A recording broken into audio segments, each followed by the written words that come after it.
لا إله إلا الله محمد رسول الله لا إله إلا الله محمد رسول الله لا إله إلا الله محمد رسول الله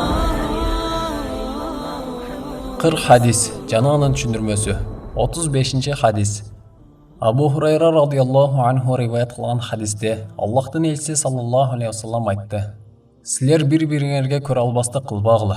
Bir-бириңерге соодаңардын баасын жалгандан көтөрбөгүлө. Bir-бириңерди жек көрбөгүлө. Силер bir-бириңер менен жүз көрүшпөс болбогула. Бирөөнүн соодасын бузуп, анын үстүнөн соода кылбагыла. Силер бир тууган, боордош болгон абалда Аллахтын пенделери болгула. Мусулмандын бир тууганы. Ошондуктан мусулман адам мусулман боордошуна зулумдук кылбайт. Аны жардамсыз калтырбайт. Ал аны алдабайт жана аны кемсинтпейт. Такыбачылык мына бул жерде, такыбачылык мына бул жерде, такыбачылык мына бул жерде деп 3 жолу колу менен көкүрөгүнө ишарат кылды. Андан кийин мындай деп айтты. Адамдын жаман экендигине, ал мусулман бир тууганын кемсинткендиги эле жетиштүү болот. Мусулмандын каны, мал дүнүйөсү жана абири башка мусулманга арам кылынган. Сахих Муслим. Хадистен алынган пайдалар. Биринчи, көрө албастык арам болгондуктан пайгамбарыбыз саллаллаху алейхи ва саллям мындан тыйган. Көрө албастыктын зыяндары өтө көп.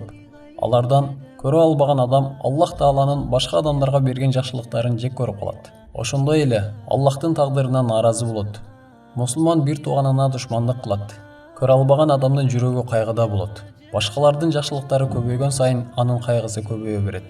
Ошентип анын жашоосу кайгы капа менен өтөт. Экинчи, бирөөнүн сатыктагы сатыгын сатып алууну каалабай туруп, анын баасын жалгандан көтөрүү же түшүрүү арам кылынды. Мунун мисалы мындай. Бир адам кийим сатып алуу үчүн сатуучу менен соодалашып жаткан кезде, аларга башка бир адам келип, бул товардын баасы силер айткандан кымбат деп, көп баага жалгандан эле сатып алат же баасын жогорулатат. Ал адам сатуучу менен ушинтип алдап сатууну сүйлөшүп алган болот. Мына ушундай соодадагы алдоолордун баардык түрлөрүнөн пайгамбарыбыз саллаллаху алейхи ва саллям тыйган. Үчүнчү, мусулман бир тууганынан кол үзүп, мамилесин суздатуунун арамдыгы айтылды.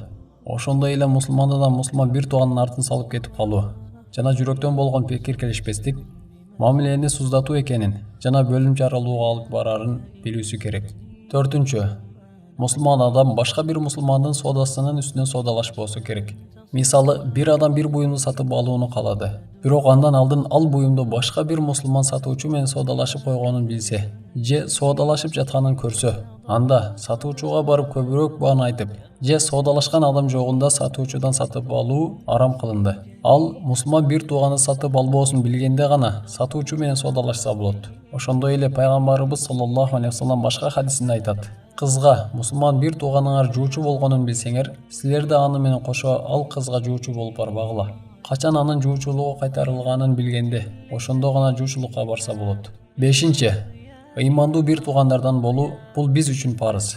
Бирок ыймандуу бир туугандыкты кантип бекемдейбиз десеңиз, анда бир туугандыкты алсыздаткан пикирлерди четке коюп, мамилени кубаттаган пикирлерди айтып, жана сылык мамилелерди көбөйтүү керек деп жооп беребиз. Мисалы, белек берүү жана жакшылыктын үстүндө көрүшүп туруу, өзгөчө жамаат намаздарда. Бул мамилелер бир туугандыкты күчөтөт. Алтынчы, мусулман адамдын жаны, мал мүлкү жана абири башка мусулманга арам кылынды.